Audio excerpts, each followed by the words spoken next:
Objectif Boss, bienvenue chez Crawford Investment, de Vicky Land. Ma première rencontre avec Merrick Crawford a lieu lors de mon entretien d'embauche.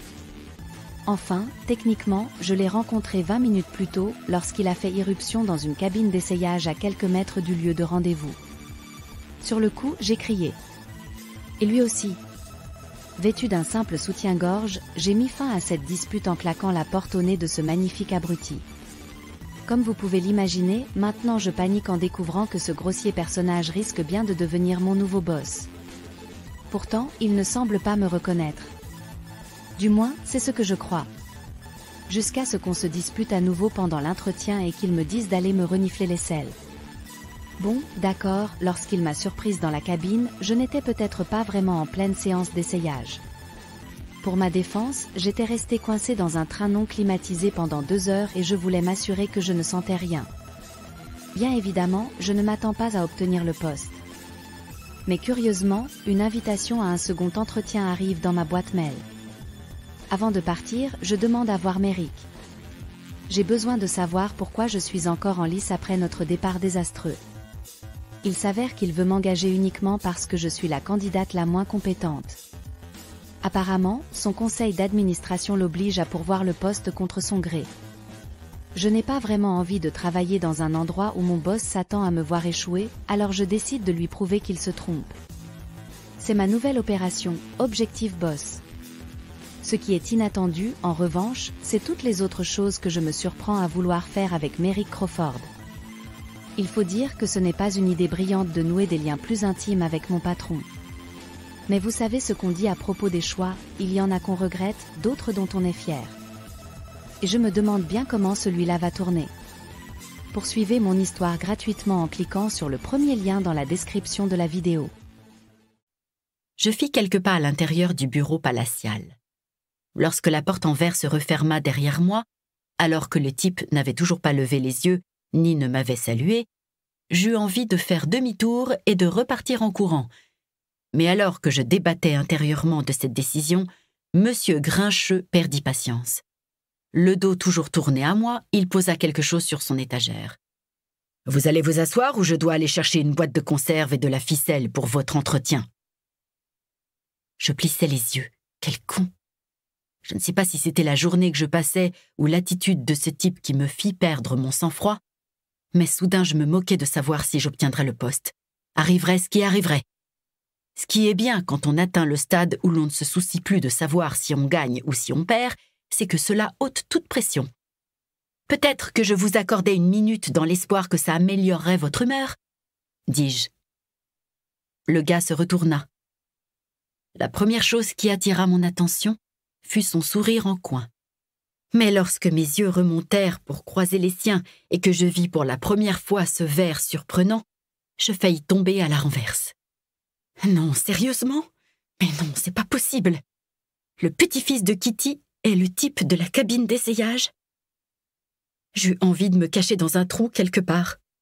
Mais alors que je mourais silencieusement d'humiliation, l'homme qui 15 minutes plus tôt m'avait surprise en train de me renifler les selles avançait vers moi. Main tendue, Merrick m'indiqua une chaise qui se trouvait devant son bureau. « Le temps, c'est de l'argent. Asseyez-vous. » Il ne se souvient pas de moi? C'est possible? Après avoir vu l'échange qu'il venait d'avoir avec son employé, je ne pensais pas qu'il était le genre d'homme à ne pas dire ce qu'il pensait. Peut-être qu'il n'a pas bien vu mon visage. J'avais refermé la porte assez rapidement.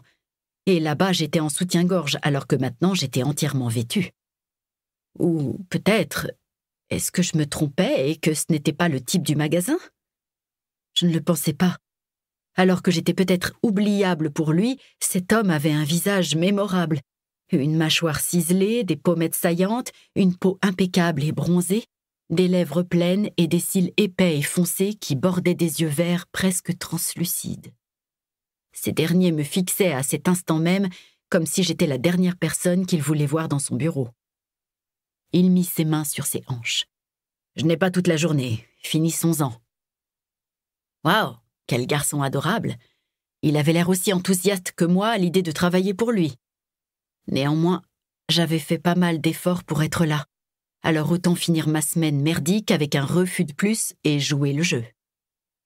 Je m'approchai de son bureau et lui tendis la main.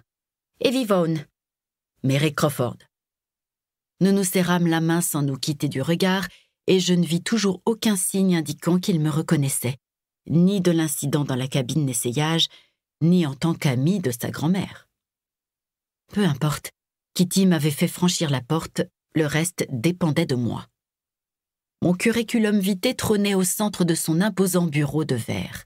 Il le souleva et s'adossa à son siège. « Parlez-moi de Boxcar Realty. »« C'est quoi ?»« Oh, c'est une entreprise à but non lucratif que j'ai créée il y a quelques années. Il s'agit plutôt d'un projet secondaire, mais j'ai passé une bonne partie des 6 derniers mois à y travailler à temps plein en attendant de trouver un nouveau poste de thérapeute. Je ne voulais pas l'arrêter et laisser un vide dans mon travail. » « Donc vous avez quitté votre dernier poste de thérapeute il y a 6 mois et vous n'avez pas eu d'autre emploi depuis. »« C'est exact, » acquiesçai-je. « Et Boxcar travaille dans l'immobilier d'une manière quelconque ?»« C'est une affaire de location de biens immobiliers.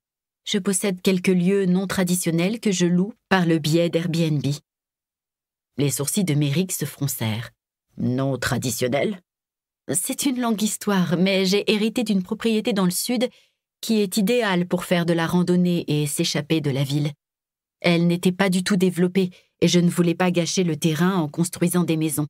Alors j'ai construit un site de glamping et 2 cabanes dans les arbres que je loue. »« Un site de glamping ?»«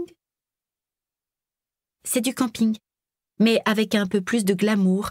Ça veut dire... » Merrick m'interrompit. « J'ai déjà entendu le terme glamping, Madame Vaughan. J'ai juste du mal à comprendre le rapport avec votre travail de thérapeute. » Ah, ce n'est pas un bon début. Je me redressai un peu plus.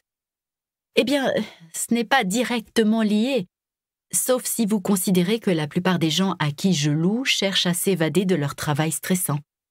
C'est en quelque sorte mon projet passion. Tous les bénéfices sont reversés à des associations caritatives. Après avoir quitté mon dernier poste, j'ai pris un congé bien mérité pour me concentrer sur le développement de ce projet. Je me penchai en avant et pointai mon CV du doigt. Si vous regardez le poste précédent, vous verrez mon expérience en tant que thérapeute. Merrick m'étudia un moment avant de regarder à nouveau mon CV. Vous travaillez chez Halpern Pharmaceuticals. Parlez-moi de ce que vous y faisiez. J'ai suivi et traité des patients impliqués dans des essais cliniques pour des antidépresseurs et des médicaments contre l'anxiété. Donc, chaque patient était traité avec des médicaments. Eh bien non, certains reçoivent des placebos au cours d'un essai clinique.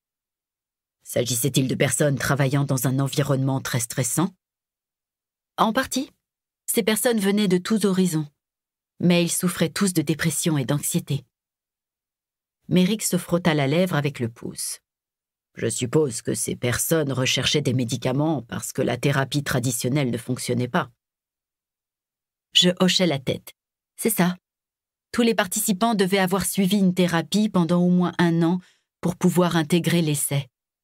Les études menées par Halpern visaient à déterminer si les traitements aidaient les patients n'ayant pas répondu à une thérapie. Et ils se sont révélés efficaces? Ceux sur lesquels j'ai travaillé l'ont été, oui. Merrick se redressa sur son siège. Votre seule expérience consiste donc à travailler avec des personnes pour lesquelles une thérapie est inefficace et qui ont besoin de médicaments pour aller mieux. Ai-je bien compris? Je fronçai les sourcils. Putain, quel con! Malheureusement, tout le monde ne répond pas à une thérapie. De nombreuses personnes que j'ai traitées ont vu leur état s'améliorer. Cependant, en raison de la nature en double aveugle des essais de médicaments, je ne pourrais pas vous dire combien de patients ont pris des placebos et sont allés mieux uniquement grâce à ma thérapie. Je suis sûre que c'est le cas de certains. Il jeta mon CV sur son bureau. Je dirige une société de courtage. Je me demande si je pourrais cesser de communiquer le taux de rendement que ma société rapporte à ses clients. Ça a dû être agréable de ne pas avoir à vous soucier que quelqu'un évalue le succès de vos efforts. Je sentis mes joues chauffer. Vous insinuez que je n'ai pas fait mon travail parce que personne ne pouvait dire si c'était mes conseils ou les médicaments qui amélioraient l'état des gens? Ses yeux brillèrent. Je n'ai pas dit ça. Pas avec autant de mots, mais vous l'avez sous-entendu. Je traite tous les patients de la même manière. au mieux de mes capacités, que quelqu'un contrôle ou non. Dites-moi, Monsieur Crawford, si vos clients ne voyaient pas en fait leur taux de rendement, vous feriez votre travail différemment? Peut-être que vous vous relâcheriez? Un léger sourire se dessina sur ses lèvres, comme s'il s'amusait à jouer au con. Après quelques secondes à me fixer, il se racla la gorge. Nous recherchons vraiment quelqu'un qui a de l'expérience dans le traitement des personnes qui travaillent dans un environnement très stressant, avant qu'elles n'aient recours à des médicaments. À cet instant, je me rendis compte que ce que j'avais dit depuis que j'avais franchi la porte n'avait aucune importance, et que je n'étais pas d'humeur à me faire ridiculiser davantage, d'autant plus qu'il était évident, d'après son attitude, que je n'obtiendrais pas le poste. Je me levai donc et tendis la main vers lui. « Merci pour votre temps, Monsieur Crawford. Bonne chance dans vos recherches. » Merrick arqua un sourcil. « L'entretien est terminé ?» Je haussai les épaules. « Je ne vois pas de raison de continuer. Vous m'avez clairement fait comprendre que mon expérience ne correspond pas à ce que vous recherchez. Et vous avez dit que le temps, c'est de l'argent. Alors je suis sûre que j'ai déjà gâché, quoi, 1000 ou 2000 dollars ?» Le sourire en coin qu'il arborait plus tôt revint à la charge. Son regard parcourut mon visage avant qu'il ne se lève et me saisisse la main. « Au moins 20 000. Je suis très bon dans mon travail. » Je tentais de retirer ma main, mais Merrick resserra ses doigts. Il tira de façon inattendue, m'obligeant à me pencher sur son bureau. Puis il se pencha à son tour. Pendant une seconde, je crus qu'il allait essayer de m'embrasser. Mais avant que mon cœur ne se remette à battre, il dévia vers la gauche et son visage se rapprocha de mon cou, où il inspira profondément.